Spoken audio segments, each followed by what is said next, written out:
And I'm just going to give them 2 more minutes. I request all of you to take your seats now, please.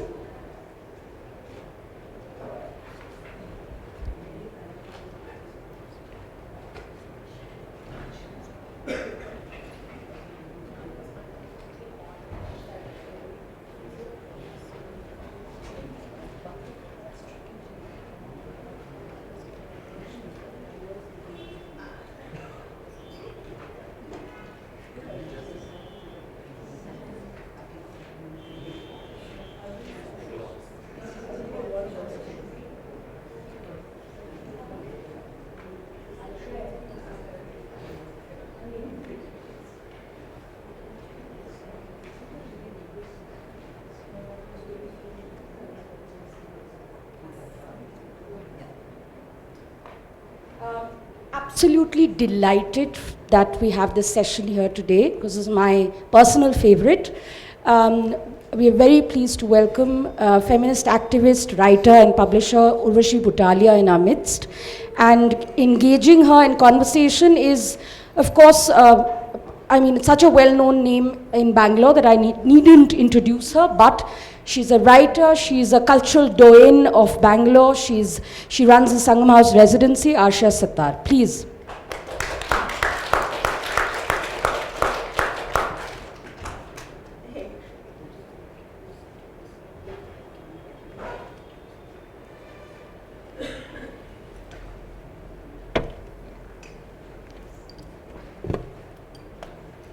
Hello, good afternoon. I didn't think I was old enough to be a doyen, but apparently I am. So, yeah, doyen, Auntie G. Yes? Okay. I can't believe my good fortune in talking to Urvashi Butalia. From the early 90s, I'd sort of decided that I wanted to be like her when I grew up. And every time I think I've grown up a little bit, I read something that she's written, or I see her somewhere and I realize I have a lot of growing to do. Urvashi has been so important to so many of us as an inspiration, as a sister, as a colleague, and obviously I have very good karma because I get to talk to her today with all of you. So the admiration is completely mutual. I was just outside looking at Arshia's books and thinking, why can't I be the one writing these books? I would love to be able to write like her. So it's totally mutual. I'm delighted to be talking to you. Neither of us actually, our work doesn't deal with the city per se, but obviously it informs who we are and the kind of work that we do and the spaces in which we do it. So I thought what I'd like to do with you,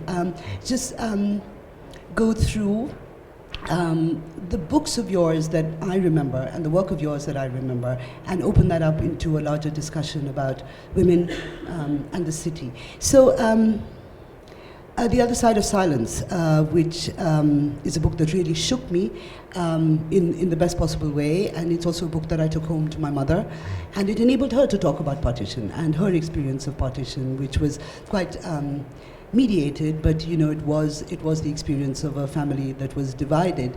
And of course the opening story, your own story in that book, is just so moving and so poignant. Do you want to tell that story? It's one of my favorite stories because it also talks about women and the way your mother and her sisters reacted to a particular family situation.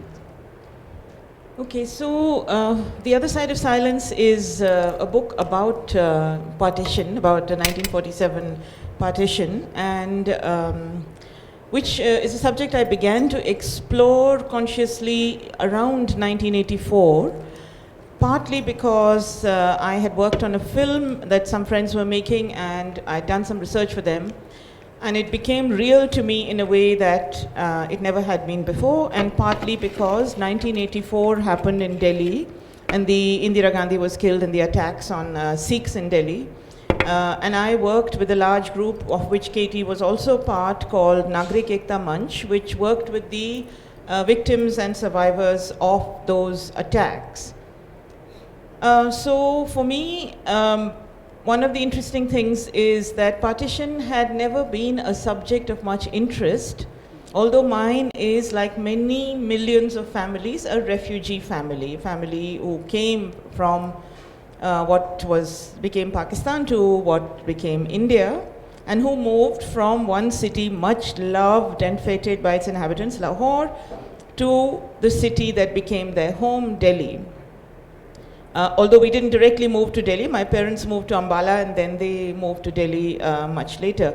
But growing up in Delhi, I had never really seen or considered or heard of partition as it was all around us in the histories of that city, in the buildings of that city, in the memories of that city, in the people of that city.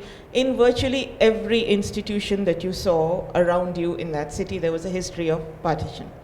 And it wasn't until '84 when I began work on this that those memories began to surface for me and become real. Partly because many of the people I talked to in the work in the camps, in the relief camps after '84, my job was to take down people's histories, people's testimonies, so that we could file compensation claims. And every time people would talk about how they had never expected this to happen to them in their own country, in their own city, and how they had carried the memory of partition with them, and how betrayed they felt by the country, by the city, by the government of the city, and so on. And it was that that pushed me to think that if people could be so shaken by 3 days or 4 or 5 days of violence, what must it have been like that time? And I decided that I would start this search by exploring my own history, which was, like many families, a history of division, but not of physical violence. And I want to emphasize physical violence because there are much deeper levels of violence that people have faced and internalized, which became real to me only after. So basically what happened at partition was that my mother and her siblings moved and eventually ended up, all of them barring one sibling, in Delhi. But my mother's brother stayed behind in the family house in Lahore, converted to Islam, kept my grandmother back and did not allow her to leave.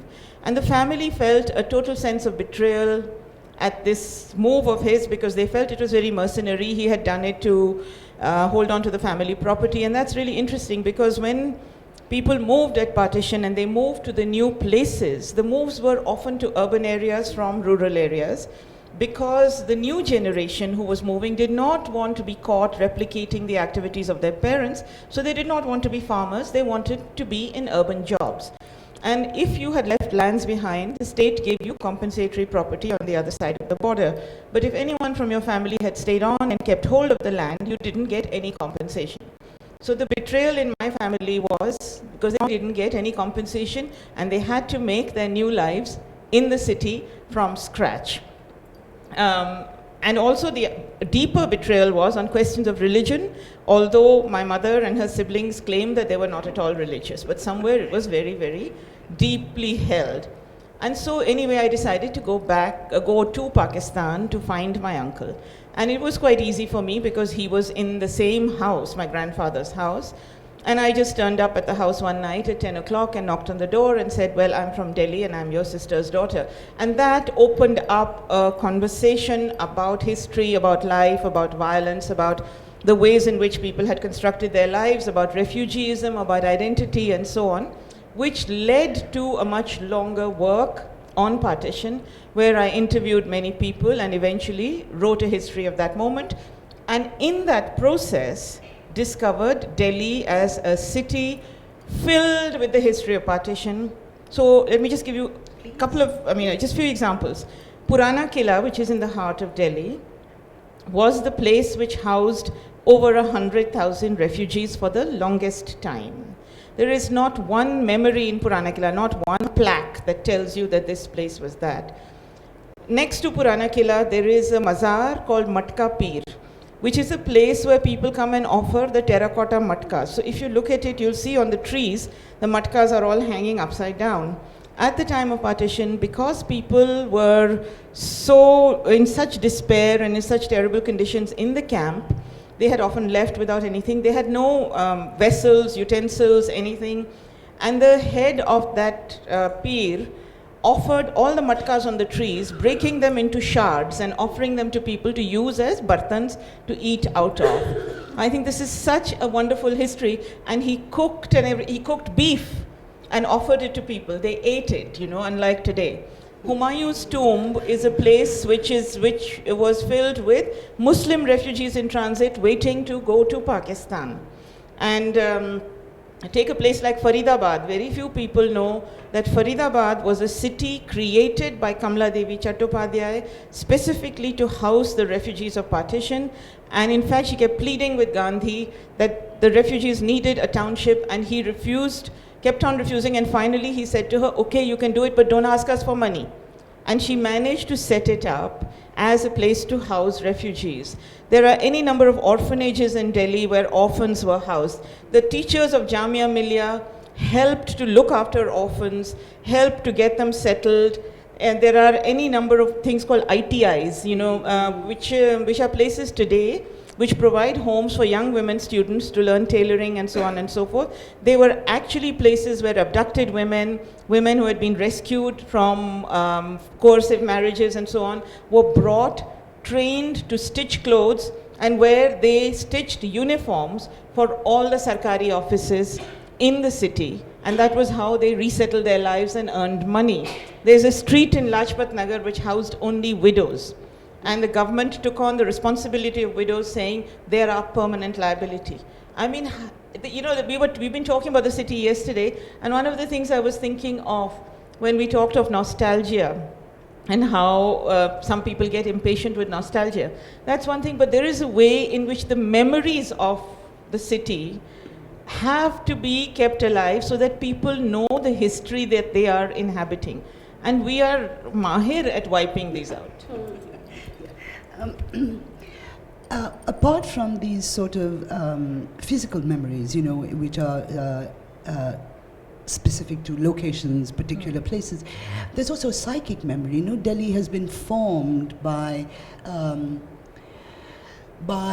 trauma, what people brought with them. So do you want to talk a little bit? I mean, we are talking about cities, and it's very quickly that we anthropomorphize a city. We say, "Arey, iska character aisa hai, uska character aisa hai." So, what is the kind of psychic landscape that 1947 and the years that followed brought to Delhi? Well, I think there are so many things. In one way, for example, when people moved from across the border into India and moved to Delhi, for reasons of security, in a sense, when people move from, let's say when students move from villages in Bihar and come and join JNU and other places, there is a way in which the boundaries between the city and the village begin to get blurred with this travel and migration across those borders. But there is a way in which the security of the community and the known in the village gets shattered by the coming into the anonymous space that we have all been talking about, and which provides its own security and isolation, but which also provides, it's very fearful for people to move out of that space, so they recreate the community. And so often Biharis will band together, and UPites of one place will band together, and Jats will band together, and so on. So also at partition, people moved in groups as far as they could, and they came and resettled in groups, which gave them a certain kind of security, but also actually led to an inwardness, which is quite troubling. So for example, Jangpura in Delhi houses a lot of refugees who moved from Rawalpindi. And Rawalpindi was one of the first places to have faced violence because of Tara Singh and his inflammatory remarks in retaliation for what had happened in Noakhali and so on. And these communities then carry with them the memory of what happened and try to keep it alive in the spaces of community participation, such as the Gurdwara.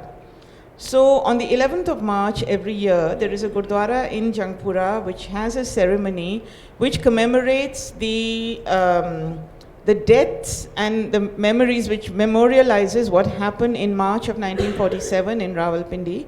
And basically what happened was there were attacks, and many villages were under attack for a long time, and then people were rescued by the army. But in these attacks, two of the things that have become iconic in television serials and so on happened. One was the fact that 90 women in a small village called Thoa Khalsa jumped into a well to kill themselves.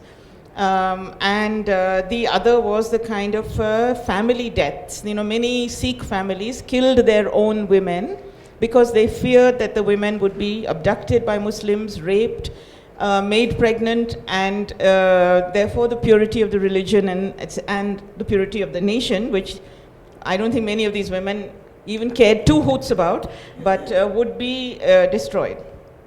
Now they keep this alive. They recount that story every year, and it is the most frightening and the most moving ceremony every year, because it shakes you up in its intensity, this emotional intensity, and the way in which that memory is kept alive. But it also shakes you up in the way it valorizes violence, and creates an anger. And all the oldies are dead now, so most of the people are young people. Creates an anger in them against the others, against the Muslim, against even the Hindu, which can be instrumentalized and used at a time. And Delhi is full of these kinds of things across the board, commemorations, memorializing now and again inside families. Then you have sometimes some things we can laugh at, but they're also pretty scary. Like you have these marriage agencies in Lajpat Nagar and other places, which play on the community and which offer you relationships with people descended from the community, as if in some ways carrying that experience across the border creates in you a basis for being together. There are many and then of course there's the story of the hijras, which is another sort of strand in the history of Delhi. And I know you're going to ask me about that, so I'll wait, or you want me to just do? Keep going. So one of the things that I learned in the process of my research, I was quite interested in looking at how people on the margins had experienced the trauma and the upheaval of partition. So I looked beyond the Sikhs and the Hindus and the Muslims, because those are the easily identifiable communities. Wanted to look at women, wanted to look at mental patients, wanted to look at Parsis, wanted to look at Christians, and ended up accidentally coming across the story of the hijras, people for whom the borders of identity lie at gender, not at religion. And the hijras too at partition were forced to make a choice about which country they wanted to move to. And Delhi had this legendary couple called Sona and Chaman, who were a couple in hijras, assumed lovers, who were the heads of one of the biggest juts of hijras over there. And Sona moved to Pakistan at partition because Sona's family, some people were killed in the family, and Sona then moved back to look after the family.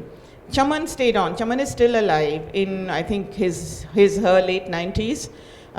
Wonderful, tall, statuesque human being in white hair, white clothes, lots of gold, and now completely, gone a bit gaga. So spends his time traveling from Lakshminagar, where he lives, to Jama Masjid, where an auto driver who takes him there 3, 4, 5 times a day, as many times as Chaman wants to go, because he goes there to eat meat. And he will sit at Jama Masjid and eat, and then he'll be taken back. But so the hijras also had to separate, and Sona took his toli with him. Chaman stayed on here with her toli, and Mona, the hijra that I have been working is one of Chaman's chelas. And but they refused to accept the administrative division created by the country, and they decided that until such time as they could, every year they would flout this. So every year a toli of hijras would come from Lahore to Delhi or Delhi to Lahore. I don't know how they managed to get visas. And for 2 days they would party, just party, and take a space in the city and just enjoy themselves and just say, we don't recognize these borders. And then after Chaman died and all that, it became much more difficult. But I discovered that they had experienced partition in particular ways, and that they had made their houses in Delhi at this moment creating spaces within the city and being able to move from the margins into the center by virtue of the kind of money that they had earned, something that Dalits were unable to do. Just, it sounds like Toba Tek Singh, right? That I don't understand your border, and we have to divide everything, we have to even divide the Hijaz. But this idea of owning a part of the city just because you refuse to recognize the kind of strictures that a city might otherwise place on you, and if you recognize the strictures, then you remain marginalized, right? But if you just insist that they don't exist, then you have a way of occupying a space with some sense of empowerment. And I wanted to lead this conversation, this idea of occupying a city when you come from a non-city background.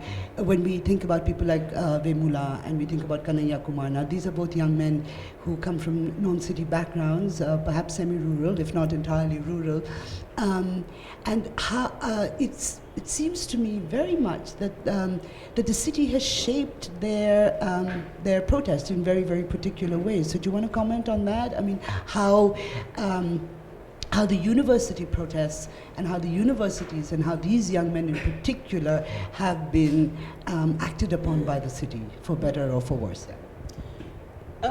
When we were young, when we were at university, like today, the university was a place of considerable protest, hotbed of all kinds of discussions. But one of the things that kind of shaped our participation in protests was the battle for women to be recognized as legitimate in that space. And in the earlier session, when Katie and Kaiwan were talking about the city and aloneness in the city and a sense of loneliness and negotiating the city on your own, I was thinking to myself that it's ironic that they are talking about this, because this is a luxury that's never allowed to women.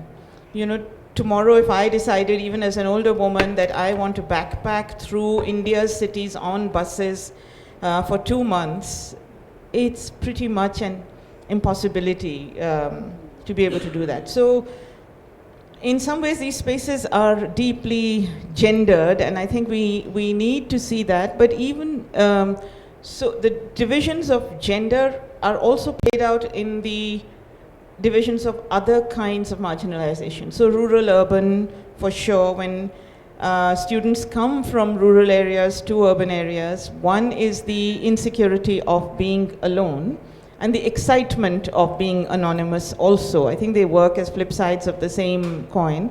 But very often you find people try to recreate their communities, just as they did post-partition when they came across. And the security is in that, in some ways. But then the university space offers an amazing kind of possibility of participating in broader issues, participating in the issues of, to borrow a phrase from our own Arnab Goswami, the nation, or whatever, So I think that's really kind of exciting and involving, and yet it's so fraught with so much danger, and makes them so vulnerable, because of course, and they don't know how to deal with all our coercive systems. And here are these young people now caught. Rohit lost his life, and everyone, we've been seeing this as a suicide. I really see it as a deep desire to live. In killing himself, he was saying, I want to live. And the move to the city, even as much as it gave him space and anonymity of caste to some extent, did not give him the life that he wanted. And so he opted out. Kanhaiya has moved to the city with so many aspirations. And I think in a sense, it's our collective responsibility to see that those aspirations somehow have the space to even be articulated, and we don't do that. And we're really fearful of the empowerment, if you like, that brings with it. I was going to talk about exactly that. Again, as a young person in Bombay, the most crucial, most critical thing that happened to me at university was going on protest marches and having a sense of, wow, this is possible. I, as a woman, can inhabit a city in this way. And I remember it was a joke because it wasn't a joke, because then the police would come, right, in that fort area, and all the boys would put us in front, right, because it would take that 15 more minutes, right, for the women police to come. And so there we were, in the front line, being, shoved forward by our, very brave male comrades. So it was ironic beyond anything, but it taught me that there is such a thing as power that I can seize, yeah? And in thinking of Rohit and Kanhaiya and all like that, do you think the city is an appropriate place for a university, which is the city an appropriate place for a university to be located, given that universities afford these kinds of opportunities to so many of us, a sense to articulate ourselves as individuals, to articulate ourselves as part of a political community, as part of a gendered community? I think absolutely. I look at, say, if you look at a university like Jindal or Ashoka or universities which are forced to move outside because of reasons of material space, there is also another purpose that is served by that enclosure, which is that you can actually contain protest in there, you needn't connect it with life around, and you're so far away. I've been teaching a course at Ashoka, and I was talking to those students about caste last week.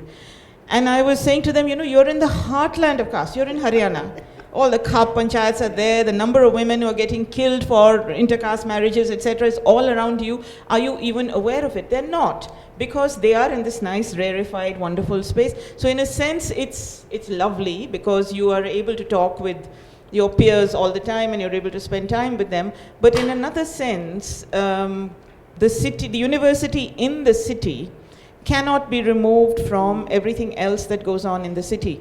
And as young women, when we sort of got involved in the women's movement in Delhi in the 70s and 80s, the sense of claiming the city for your own as women was, I cannot tell you how euphoric and empowering it was. Those were the streets on which we could not walk with any sense of security or safety. And here we were, hundreds of us, shouting slogans, taking up those streets.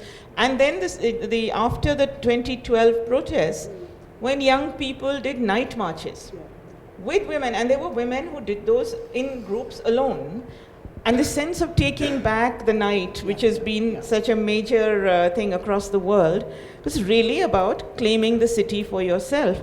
And I think that would not happen if you were outside of that space. So I think the cities definitely, the university must be located in the city as far as we can do it. But I want to also tell you another story, which goes back to your earlier question about Rohit and Kanhaiya.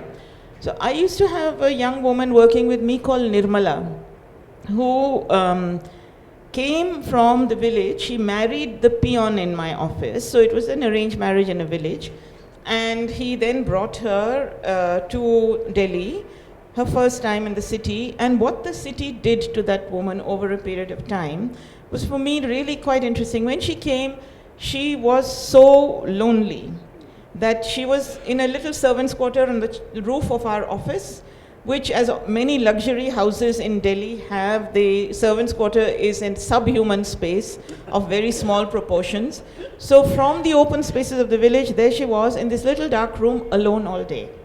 Husband working downstairs in the office, and then as permanent bachelors going off to meet with his friends, drink, whatever. No sense that there was another human being who needed something. So where would she go in the city? She couldn't go anywhere. It became dark, kahan jati hai, and all that. Then she tried to commit suicide 3 times because of this deep loneliness. She took cockroach poison one time, she tried to burn herself another time, and so on. And we were always, rushing to Safdarjung Hospital where to get her out of there, to have her looked after. And it was in Safdarjung Hospital, in one of these occasions, that she started the process of building up a community that eventually was her route to empowerment. And she started to locate people from her own village and her own area. And then became friends with the chaprasi, with one nurse, and they became her entry point, so that when a husband's friend became ill, she was able to say, "Mera dost hai wahan pe," and he'll find you a bed in the hospital. And today, she is working in a job in the railway ministry, earning lots of money. Her children are really well educated. She's abandoned the husband. She said, "You get out, I don't want you with me."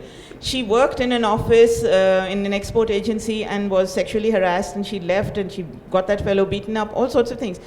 But the city has now become her space, and she's learned how to negotiate it.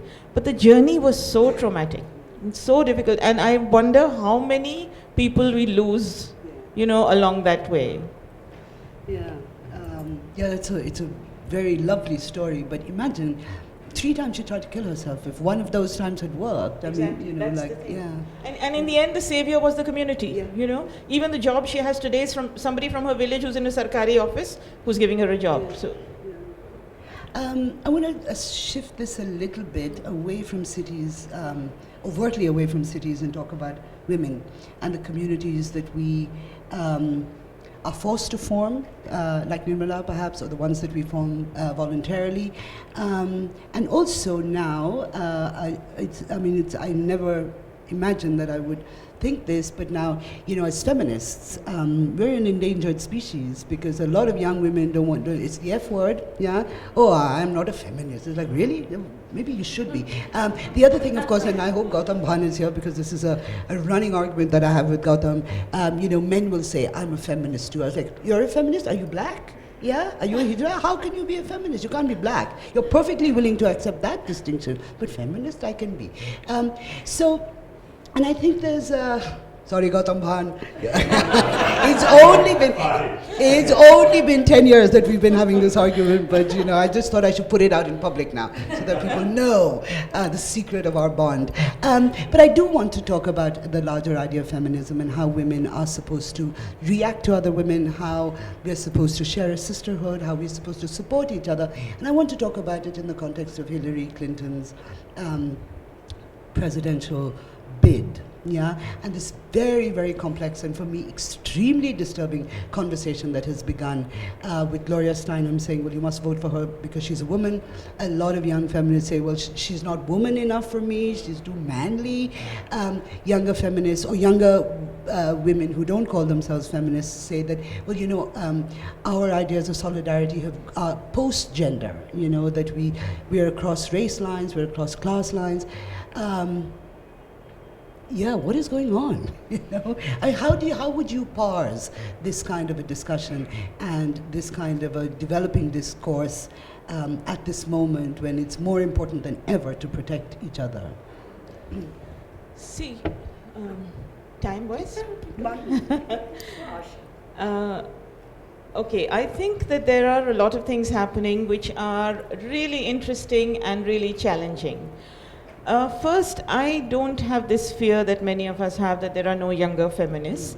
I think that there are lots of young people, both men and women, who are now thinking about what we call feminism, thinking about the discrimination that women face, and wanting to act on it in some way or the other.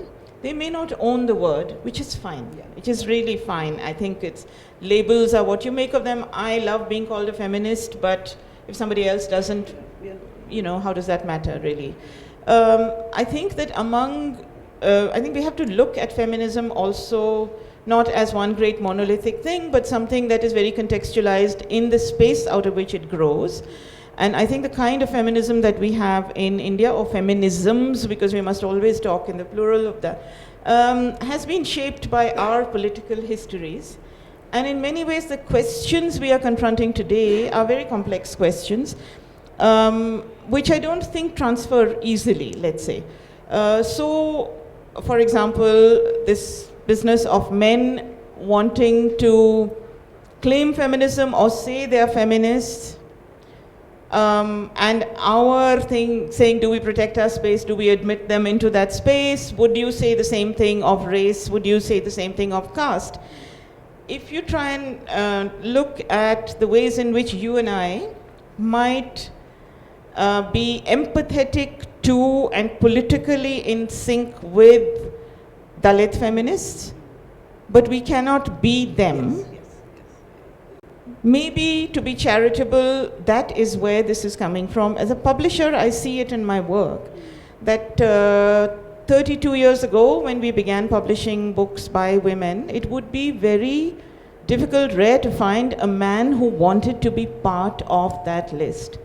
Today, there are men who come to us and say, it would be an honor to be published by you. We would, not because we have a reputation, but because they have moved politically to not being embarrassed by feminism, but wanting to be included in that space. And I think this is a very interesting move which we need to talk about and not greet with hostility. And to me, this is also linked with another question, which is that of transgenders and the dilemmas that women's groups in India have been facing about whether or not to admit transgenders, and I use the word within quotes, into their space.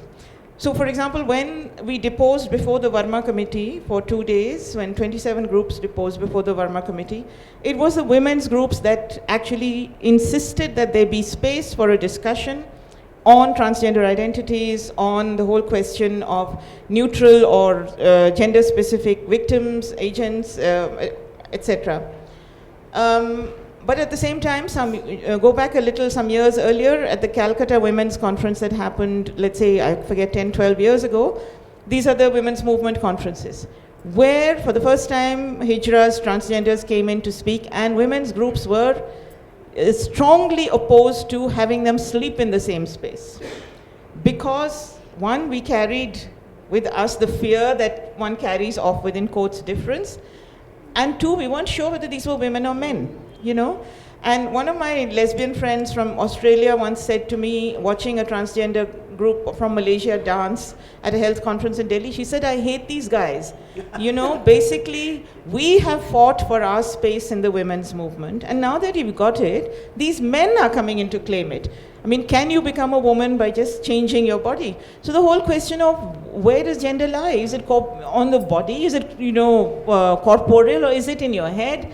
How do you actually reconcile that? Mona, my hijra friend, perceives herself as a woman. But whenever she needs to do something that requires a male identity, she becomes Ahmad. I don't have that luxury. You know, I can't become Gautam. Much as I would like to, Gautam, greatly admire you. But so I think it's a very complicated question. I'm not sure if I provided an answer, but I really think it's something that we really need to discuss, talk about, dialogue on much more, and possibly dialogue without hostility in empathetic spaces. You know, otherwise we won't get anywhere. It'll just be like. So now you know why I want to be Urvashi when I grow up, yeah? I mean, she just like turned this around into something completely wise and wonderful, and of course very, very insightful. We have about 10 minutes left, 7 minutes, so 4 questions. No, 7 minutes for questions. 7 minutes, 4 questions, F-O-R, not F-O-U-R. So who would like to join this discussion? There's a young lady here, and I need to put on my glasses so I can see. Thank you for such a wonderful conversation. Urvashi, if you could outline the broad contours of writing about gender and the city post-90s, particularly, what do you think has been written about? What do you think are some of the challenges that need to be written about, for example? Okay, are we taking 2-3 questions or? Yeah. Very small question. What percentage of the people you publish are Dalits or Adivasis, and is it difficult to get them to write for you, or what are the problems? One more question, maybe quickly. Anybody else?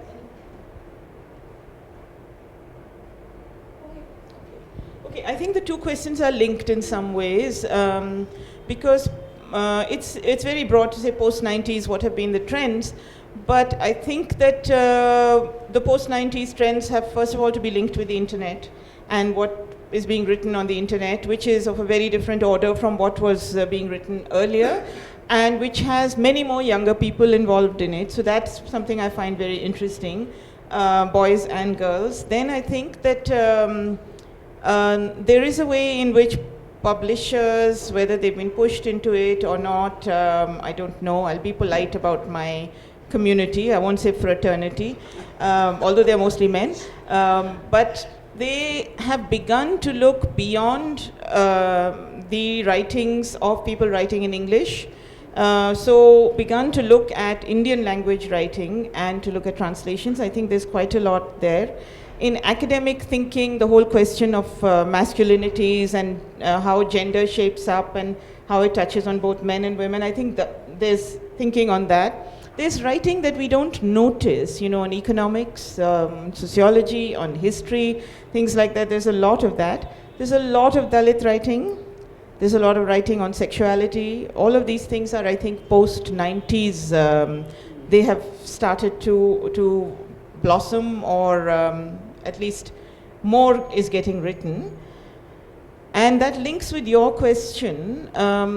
What percentage? I don't know what the percentage is, but it's both substantial and not enough. And when we started publishing on women, one of the biggest difficulties that we faced was to get women to believe in their writing, to have them have the confidence that what they had to say was important and worth publishing. Because for so many years, women had been told that, you know, what you're writing about is marginal, is peripheral, is not that important. And I think that that's the case also with a lot of writing from the margins, tribal writing, Dalit writing, etc., especially by women. Because even in that, when Dalit voices are finding expression, the first voices to be heard are men's voices. So there is that question, first of all, similarly with tribal voices. But there is another question. When we started publishing, it was our political contention that we are women and we are publishing women's voices, and we want to bring those voices to center stage. Now, there are tribal publishing houses who are publishing tribal voices. For me, I would love to publish those voices, but they have first claim. In a sense, when they say to a tribal writer that you need to publish with Adivani rather than Zuban, I think there's a political point there that I as a publisher need to recognize. Similarly with Dalit voices, you know, there is a strong debate among Dalit communities about wanting to be published in their own forums and about having that as a first step. And as publishers, we need to recognize that as well. So I see it as an ongoing process of learning for us also, and making the right political choices in our publishing, which are often not the right commercial choices. So there's always that balance of your politics and commerce and sustainability and all of that that you're fighting all the time. But that's what makes it exciting. If we didn't have that, we would be a small HarperCollins or a small Penguin. I'm so glad we're not. So are we. One last, Arshia? Yes, of course, please. Hi, this kind of touches on stuff that both of you said and what you answered just now, because you had mentioned the internet. So one of the, how does the idea of Indian feminism fit with the current new feminist idea of intersectionality? Because you just said you have to step back and maybe give spaces for people to stay with their own or to support their own or whatever it is. So is there a space for the international idea of intersectionality within Indian feminism, and have you seen that happening with young people and, you know, in your teachings? And you know, I think, not to be essentialist or nationalist, that's a terrible word these days, I think we have always been intersectional in our feminism. We could not be otherwise. The Indian feminist movement has been deeply connected to the anti-poverty movement. It has been deeply connected to the anti-dam movement. It has been deeply connected. It has located itself at the intersection of caste and class and religion. and indeed has dealt with those issues. I mean, we were confronted with the issue of religion with the rise of Hindutva, with the Shabano case, both of which tied in with the wider politics of this country. So it has never been the kind of exclusionary movement that, say, it has been in many Western spaces. Again, it's I don't want to essentialize those either, but in some ways it has never been that. And the idea of intersectionality has become very popular and very fashionable in the West now, but it's quite limited to things like art and cinema and this and that and the other, whereas here it's linked to the hard politics that we inhabit, you know. And I think it's always been there. So, I mean, in my college years, I was part of every political mobilization there was, including saying women must be members of the Delhi University Students' Union. In our years, in the 70s, the Students' Union was totally male. And women's colleges would not join it because they thought politics was dirty. And we were the first college to join it. And we all, you know, went out and said, what is this space? We have to claim it. Now you see the space is inhabited as much by women as men. And to me, that's intersectionality. We saw a role in politics. So I don't think that that's a concern. It's always been very much part of the movement. Well, it's always such a privilege to have conversations with Urvashi, and it's enlightening as always, and funny, and smart, and witty, and everything that you are. So thank you very, very much. Thank you all for listening. Thank you, Arshia. Thank you all for listening.